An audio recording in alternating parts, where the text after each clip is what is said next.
Assalamualaikum warahmatullahi wabarakatuh. Saya Dr. Ruli. Kali ini kita akan bahas 3 alat untuk memantau gula darah pada pasien diabetes. Sebenarnya pasti banyak yang sudah tahu juga caranya memantau gula darah. Salah satunya adalah dengan alat yang biasa kita pakai di rumah. Mungkin ada yang ditusuk jarinya, kemudian ditaruh di strip dan hasilnya keluar dalam beberapa detik gitu ya. Nah, tapi tidak semua orang merasa nyaman dengan alat yang sama dan kadang-kadang kita butuh pilihan lain. Nah, kita lihat ada alat lain nggak selain yang itu? Ternyata ada beberapa pilihan. Untuk lebih jelasnya apa aja, ayo kita simak bareng-bareng. Nah, sebelum kita bahas alat apa aja yang bisa kita pakai, kita bahas dulu kenapa kita harus melakukan pemantauan gula darah. Nah, pada pasien diabetes kita harus selalu memantau karena satu, kita pengen mencegah komplikasi. Komplikasi yang paling sering adalah terlalu tinggi atau terlalu rendah. Kalau terlalu tinggi namanya hiperglikemi, kalau terlalu rendah namanya hipoglikemi. Kita cegah jangan sampai kedua hal ini terjadi ya. Pada pasien yang minum sulfonylurea atau pakai insulin itu biasanya turunnya sangat rendah ya. Namanya hipoglikemi, apalagi kalau nggak makan ya. Lupa makan, terus dia minum obat, gula darahnya ngedrop, nah itu lebih berbahaya daripada kalau gulanya naik malahan. Nah, gula darah yang rendah ini biasanya ada gejalanya, salah satunya pusing, berputar, keringat dingin, dan lain-lain. Nah, kita tidak ingin ini terjadi, jadi kalau kita bisa pantau terus ya gula darahnya, kita bisa tahu, oh ini kira-kira udah terlalu rendah, atau ini terlalu tinggi. Hiperglikemi, misalnya kita periksa, terus gula darahnya ternyata sangat tinggi, jadi kita bisa mencegah jangan sampai komplikasi ini terjadi. Karena komplikasi itu terjadi karena gula darah yang tinggi dan terus menerus ya. Contohnya misalkan katarak, kemudian neuropati atau kebas dan kesemutan pada ujung jari kaki atau tangan gitu ya. Nah, itu kita cegah supaya tidak terjadi. Caranya adalah supaya gulanya tetap di dalam rentang target gitu. Nah, kalau udah keluar target kita takut komplikasi tadi ya. Yang kedua, memahami respon tubuh. Kita udah bahas mungkin di video-video sebelumnya ya. Kadang-kadang orang makan singkong gulanya naik banget, ada yang orang lain makan singkong nggak masalah gitu ya, gulanya nggak terlalu naik. Nah, kita harus paham dengan tubuh sendiri. Caranya gimana? Caranya adalah kita selalu memantau respon ya. Jadi kita makan apa kita periksa, atau minum apa kita periksa ya. Termasuk obat gitu ya, kita minum obat apa, pengaruhnya apa ke gula darah, kita harus tahu. Nah, ini juga menentukan panduan pilihan terapi. Kalau misalkan kita terlalu jauh dari target, kita bisa bilang mungkin obatnya kurang efektif, jadi dosisnya mungkin perlu diperbaiki atau jenis obatnya perlu diubah gitu. Tapi kalau kita nggak pernah kontrol, nggak pernah pantau gula darah, jadi kita nggak pernah tahu ini udah bener apa belum, udah on the right track atau belum.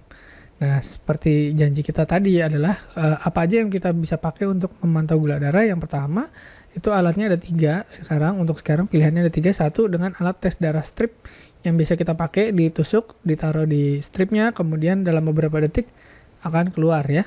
Terus yang kedua dengan sensor kontinu, biasanya ditempel ya di kulit, kemudian kita pakai aplikasi atau pakai smartwatch atau apa gitu untuk keluar.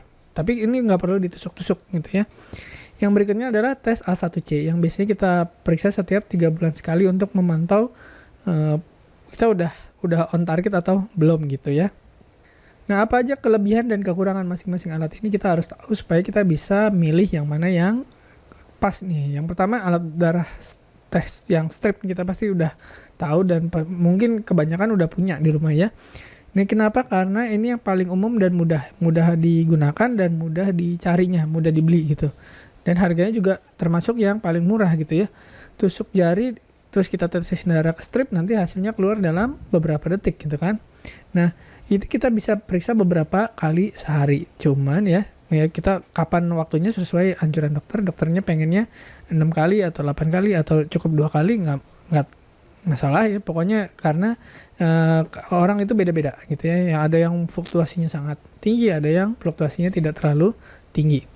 Nah, bisa juga sesuai dengan gejala. Tadi saya bilang kalau ada gejala hipoglikemi, misalkan udah rasanya kok kayaknya rendah nih ya, gulanya pusing, berputar, keringat dingin ya, terus berdebar-debar, ya itu kita periksa aja gitu ya. Nah, kelebihannya adalah hasilnya lumayan akurat, terus harganya murah ya, gampang dicari ya. Dibeli di apotek ada, di toko obat ada, di online juga banyak gitu ya. Dan pakainya juga gampang gitu cara makainya. Yang kekurangannya adalah ini yang sering dikeluhkan, apalagi kalau kita periksanya sering, yaitu sakit. Ya, ditusuk-tusuk sakit dok, gitu. Terus kalau kita nggak bener ya waktu pas makainya nggak dikasih alkohol dulu, itu bisa jadi iritasi atau infeksi ya kalau nggak bersih gitu ya. Nah, alat berikutnya adalah sensor kontinu. Emang di Indonesia belum banyak tapi ada ya, dan kebanyakan memang masih impor nih.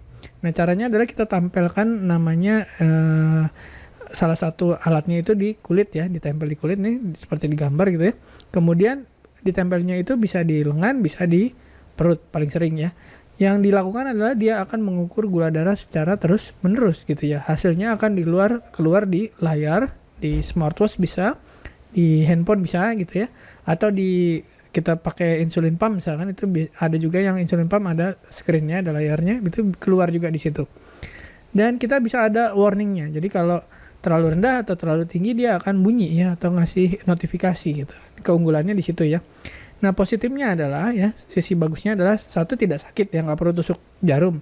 Kita bisa lihat tren setiap saat dan bisa mendeteksi lebih cepat. Jadi biasanya kalau orang yang gula darahnya ini fluktuasinya sangat besar, bisa tinggi banget atau rendah banget gitu ya, dalam satu hari bisa naik turunnya ekstrem, sebaiknya pakai yang kontinu. Tapi kalau nggak pakai yang ini juga nggak apa-apa, pakai yang tadi yang tusuk strip, tapi harus lebih sering nusuknya. Atau kalau aduh dok sakit dok gitu, dan kebetulan ada biaya yang lebih, boleh pakai yang kontinu. Nah, kekurangannya apa? Tadi saya bilang adalah harganya mahal, susah didapat ya karena kebanyakan masih impor, dan bisa menimbulkan reaksi alergi karena ditempel di kulit. Nah, yang patchnya ini yang biasanya bikin alergi gitu. Nah, pilihan yang ketiga adalah periksa setiap 3 bulan sekali, namanya A1C ya. Ini kalau memang sudah terkontrol, kalau saya saranin ya, kalau A1C itu untuk lihat respon ya. Jadi kita akan lihat rata-rata 3 bulan terakhir dari A1C. Terus A1C adalah hemoglobin yang berikatan dengan gula. Normalnya hemoglobin tidak berikatan dengan gula. Saking banyaknya gula itu akan ngikat sama hemoglobin. Nah, kita lihat A1C itu berapa banyak hemoglobin yang berikatan dengan gula. Makin tinggi dia, berarti makin tinggi juga gula darah rata-rata selama 3 bulan gitu ya. Terus kalau A1C yang berapa, kita udah pernah bahas sebelumnya, yang bagus adalah di bawah 6,5 yang kita anggap sudah terkontrol ya, tapi tergantung ada komplikasi atau enggak. Jadi bisa aja di bawah 7 dokter bilang sudah bagus karena ada komplikasi ya, tapi kalau tanpa komplikasi biasanya kita tetapkan di bawah 6,5 gitu ya. Nah, persentase hemoglobin ini kita cek namanya A1C. Nah, sisi positifnya adalah A1C itu tidak periksa harian, periksanya boleh 3 bulan sekali. Kita lihat gambaran umum ya, terkontrol atau enggak, nih sesuai target atau enggak ya. Kita mengevaluasi efektivitas dari terapi. Jadi obatnya udah pas belum ya, dosisnya udah pas belum gitu ya.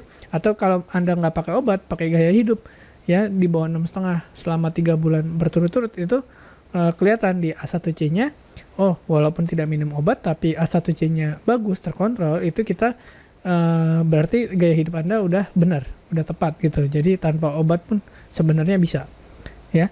Terus tidak tahu fluktuasi harian. Kekurangannya adalah kita nggak tahu nih hari ini, besok, kemarin, kita nggak tahu bedanya ya, atau faktor-faktor yang mempengaruhinya, apa karena makanan, karena minuman, atau karena stres atau apa, atau aktivitas, dan kita nggak tahu ya. Bedanya dengan yang tadi adalah yang tadi dua-duanya harian, yang continuous terus menerus gitu. Kalau yang kita tusuk-tusuk itu kita hanya tahu saat itu aja gitu. Nah, 1C sebaiknya memang tidak setiap bulan karena perubahannya tidak terlalu signifikan. Biasanya setelah 3 bulan baru kelihatan perbedaan yang signifikan. Oke, segitu aja dari saya. Terima kasih sudah menyimak. Mudah-mudahan bermanfaat. Wassalamualaikum warahmatullahi wabarakatuh. Terima kasih telah menonton hingga selesai. Jangan lupa tulis pendapat Anda di kolom komentar. Saya Dr. Ruli dan saya sangat senang bisa belajar dan berbagi dengan Anda. Salam hidup sehat dan mulia. Jangan lupa tekan tombol like, subscribe, lonceng notifikasi, dan ikuti media sosial kami sehingga Anda tidak akan melewatkan ilmu berguna lainnya dari kami. Sampai jumpa di video berikutnya.